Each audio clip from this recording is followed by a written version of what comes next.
Alright, this is our third and final episode on the Apocrypha. In particular, a quick summary of each of the editions that the Apocrypha gives us in Scripture to sort of round out this intertestamental period with things that are written then and how they might have encouraged and edified the believers of that time.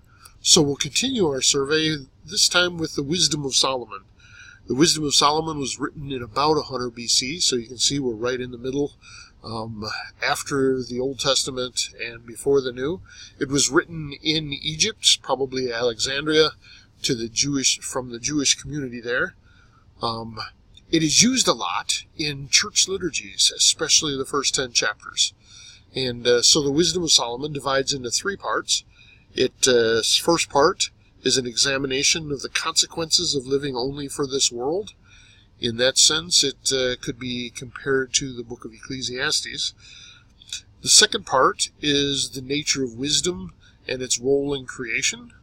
And there you might compare the passage in the first part of Proverbs, like Proverbs 8, about who wisdom is. And then the third part is a sermon on the plagues of Egypt. So that's the Wisdom of Solomon.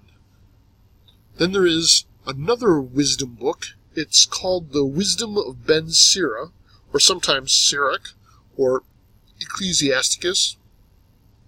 And the Catholic Church regards this one as divinely inspired and canonical.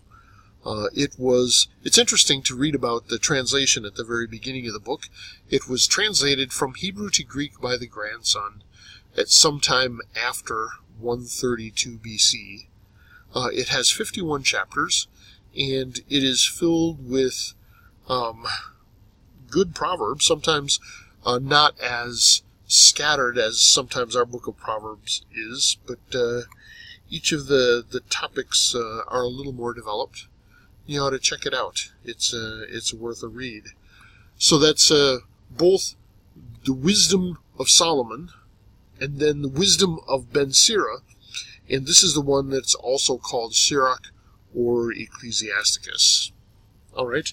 Then we have 2 books that, while they sometimes disagree with each other, they provide us some of the history of that intertestamental period, as we've already talked about, the life of Judas Maccabeus and his brothers. And perhaps the first book of Maccabees is designed to show that the rulership of the Maccabean kings was legitimate. And then second Maccabees is a little bit more of a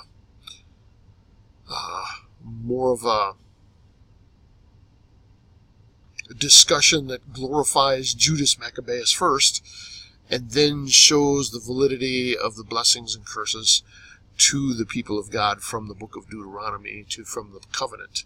Both of the books mention the institution of Hanukkah, and that's important.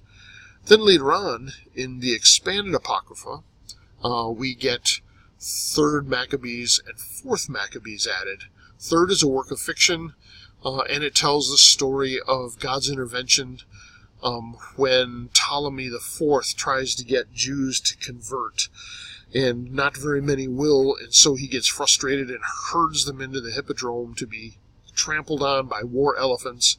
But God intervenes, as you'll see, and they are delivered. 3rd Maccabees. 4th Maccabees is actually written during the time of Christ, during the time of the first apostles, the 1st century AD, and it is written to convince us that God-centered thinking is supreme over emotions and desires.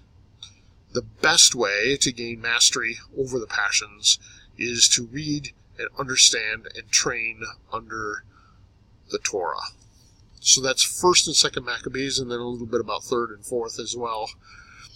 If you want to read more about the period of the Apocrypha and what's involved, David De Silva, one of the professors at Ashland Theological Seminary, one of the places that I graduated, has written a book called The Apocrypha, and that's by Abingdon. And then if you want to read sort of the story of the intertestamental period in fictionalized form, in more like a historical fiction, you ought to check out The Day of Atonement from Craigle. So it tells you about the historical events of the Maccabean Revolt, and it does it in a way that draws you right into the action. So we recommend reading that book as well. So hopefully, at least in these 3 videos, you've got a chance to listen to what is contained in the Apocrypha, and maybe given you a taste that you ought to read it. David De Silva will say, do you think that the Apocrypha deserves to be in Scripture? And he says, not to be regarded as Scripture, but every Christian ought to read it at least once. So there you are. That's his summary of the Apocrypha, and he's spent a good deal of time studying that period. So with that, we will head into